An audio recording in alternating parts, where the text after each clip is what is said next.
Entonces, creo que hemos explayado bastante sobre el síndrome de condensación. Ahora vamos a hablar sobre los síndromes intersticiales, que también pertenece a los síndromes parenquimatosos pulmonares. Entonces, cuando hablamos de una enfermedad difusa del parénquima pulmonar, estamos hablando de una enfermedad que está comprometiendo básicamente el intersticio pulmonar. Sin embargo, es casi imposible solo afectar el intersticio pulmonar, de tal forma que también se ve afectado, pero en un menor grado, los espacios alveolares y también las vías aéreas más pequeñas. Dentro del cuadro clínico tenemos la exposición a agentes inorgánicos, generalmente por vía inhalatoria, y dentro de ellos las neumoconiosis son las principales. Y quizás el ejemplo más frecuente son las silicosis. O la exposición a agentes orgánicos, como sucede en las alveolitis extrínsecas o en los famosos pulmones de granjero, ¿no? Personas que han tenido contacto con la paja, con las deyecciones de aves. Todas estas cositas podrían hacer también una fibrosis pulmonar a larga data. Algunas causas idiopáticas, granulomatosas, como es la sarcoidosis, o la propia fibrosis pulmonar idiopática, que es dentro de las enfermedades pulmonares intersticiales difusas, quizás una de las más frecuentes, ¿no? También tenemos las colagenopatías, como artritis reumatoides, lupus o las esclerosis sistémicas, la exposición a algunos fármacos como amiodarona, quimioterápicos y también nitrofurantoína. Aquí tenemos algunos ejemplos de neumonitis por inhalación. Quizás la que ustedes más familiarizados estén es con la silicosis. Generalmente personas que trabajan en socavones, en minas, y por largo tiempo, ¿no? Largo tiempo, 10 años, por ejemplo. Entonces, estas personas pueden tener estas enfermedades incluso de una edad temprana como 40, 35 años, ¿no? Las asbestosis, que es cuando inhalas asbestos, la talcosis con talco, la caolinosis con el caolín de las ollas, básicamente. La esquistosis, que es con polvo de pizarra cada vez menos, porque ya no se usa la pizarra con tizas, ¿no? Sino que ahora ya usamos sobre todo plumones o incluso las propias presentaciones de ahora. La siderosis con metales ferrosos, la berliosis con el berilio, la luminosis con la bauxita, la estanosis con el estaño, que es generalmente los soldadores, la bantosis con el polvo de bario, la vicinosis con el algodón, ¿no? Las que hacen, cosechan el algodón, ellos pueden tener estos problemas. La tabacosis con el tabaco, la bagazosis no es con los vagos, sino con la caña de azúcar, la amiloidosis con algunas harinas, y la cannabinosis tampoco con el cannabis, sino con el cáñamo.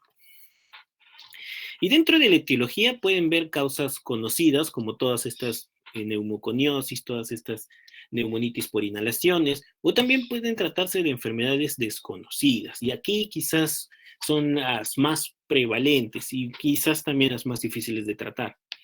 Aquí tenemos las neumonías intersticiales idiopáticas, que su principal ejemplo son las fibrosis pulmonares idiopáticas.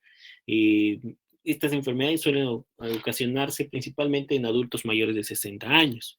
O pueden ser las neumonías intersticiales agudas, que básicamente es una lesión alveolar difusa por una enfermedad extrínseca.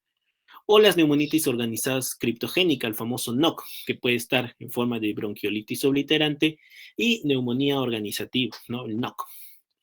Y las neumonías intersticiales inespecíficas, que pueden ser de causas idiopáticas o pueden ser de causas autoinmunes, ¿no? Esto es desde el punto de vista anatomopatológico. Las enfermedades del tejido conectivo podemos tener el lupus eritematoso sistémico, la artritis reumatoide, las espondilitis, etcétera, etcétera, y van desde las esclerosis cutáneas hasta las esclerosis sistémicas. El síndrome de hemorragia pulmonar, como habíamos dicho en un inicio, el síndrome de Goodpasteur, o los famosos vasculitis pulmón-riñón. Generalmente son vasculitis de vasos pequeños, ¿no? Las micropan, por ejemplo. Proteinosis pulmonar alveolar, una enfermedad muy rara. Las neumonitis intersticiales linfocíticas, que pueden ser un diagnóstico diferencial de la tuberculosis miliar incluso, ¿no? Solo que en estos casos los nódulos no son centrolobulares, sino son más que todos iliares, ¿no? La linfoangioleiomyomatosis, una enfermedad que aparece solo en mujeres, la amiloidosis y otras enfermedades más. Y también tenemos una fibrosis pulmonar por granulomas, ¿no? Y esto puede ser por las famosas neumoconiosis o también de causas desconocidas como la sarcoidosis, las vasculitis granulomatosas, los síndromes pulmón-riñón, como es el síndrome de el síndrome de Charles-Strauss o la granulomatosis de Wegener, ¿no?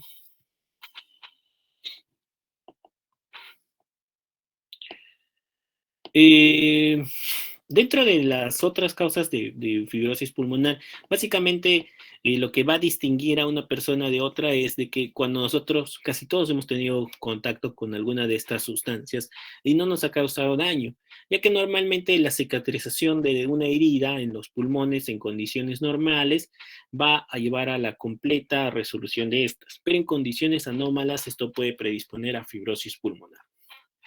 Dentro de las manifestaciones clínicas, lo que vamos a observar básicamente es una disnea de esfuerzo progresiva, ¿no? El paciente comienza a tener disnea, primero cuando camina 5 cuadras, luego con 3 cuadras, luego con 1 cuadra y luego finalmente puede aparecer en reposo.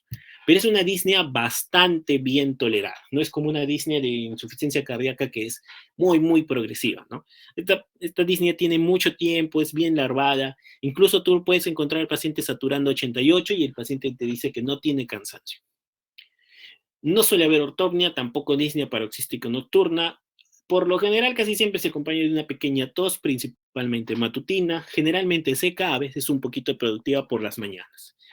Y el hipocratismo digital es lo que te va a indicar la cronicidad, es decir, dedos empálidos de tambor, estos dedos delgados y gruesos, las puntas, ¿no? Los famosos dedos empálidos de tambor. Y las uñas en vidrio de reloj, ¿no? Bien lineales y curvadas, ¿no? Cóncavas, cóncavas, ¿no? Y por lo general también en las fibrosis ya un poquito más avanzadas puedes encontrar crepitantes teleinspiratorios, o sea, solo al final, en el último momento de la inspiración. A diferencia de la neumonía, donde suele estar en casi todo el momento de la inspiración, ¿no? No en la expiración, porque tú escuchas un crepitante en la inspiración y en la expiración, eso es un subcrepitante. Y eso generalmente son patologías de los bronquios y no de los alvéolos. Las exploraciones complementarias podemos encontrar en la radiografía de tórax un patrón normal, un patrón intersticial, desde tipo nodular a retículo nodular o incluso panal de abeja, que es la principal manifestación de las fibrosis pulmonares idiopáticas. Lo mismo puedes encontrar en la tomografía de tórax, principalmente en las neumonías intersticiales no específicas y en las neumonías intersticiales usuales, también puedes observar opacidades en vidrio deslustrado. En el AGA, por lo general, hipoxemia con hipocapnia, pero cuando ya se hace muy crónico, puede haber hipoxemia con hipercapnia, ¿ya? El paciente, estos recuerden de que la base fisiopatológica, las alteraciones de insuficiencia respiratoria en los pacientes que tienen fibrosis pulmonares o todos estos síndromes intersticiales, es alteraciones en la difusión. Y esta alteración de la difusión hace que sea más difícil el ingreso de oxígeno y más difícil la eliminación del CO2. Entonces, se suele caracterizar por hipoxemia con hipercapnia.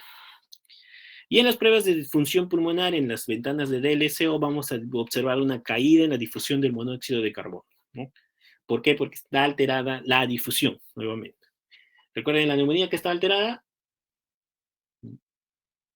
era un shunt, ¿no? BQ. Y aquí está alterada la difusión. Diagnóstico definitivo, la biopsia pulmonar.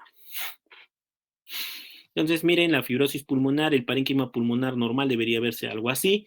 Y aquí observamos lesiones como panales de abeja en las partes periféricas. Esto es generalmente periféricas y en bases es fibrosis pulmonar idiopática, ¿no? Mientras que las neumonías intersticiales no específicas pueden tener vidrio deslustrado, pueden tener panal de abeja, pueden tener nódulos, pueden tener de todo. Son muy inespecíficas.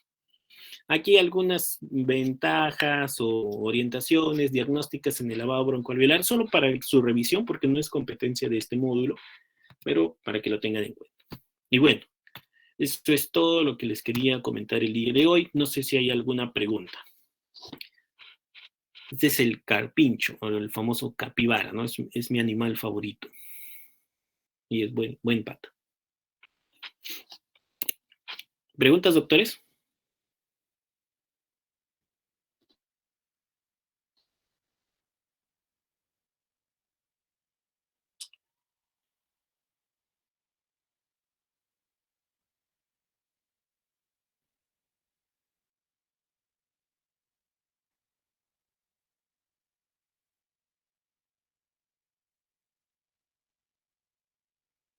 Muy bien.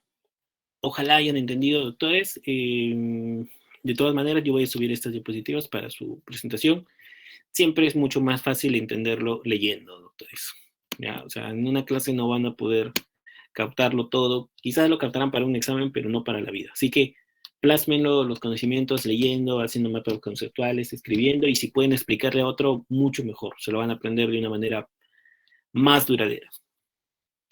Bien, doctores, eso sería todo. Que tengan buenas tardes. Nos vemos el día 15. El día 15 me toca otra presentación con ustedes. Suerte y que tengan buen día. Gracias, doctor. Hasta luego, doctor. Gracias, doctor. Hasta luego. Gracias, doctor. Hasta luego. Les cuiden, hasta luego.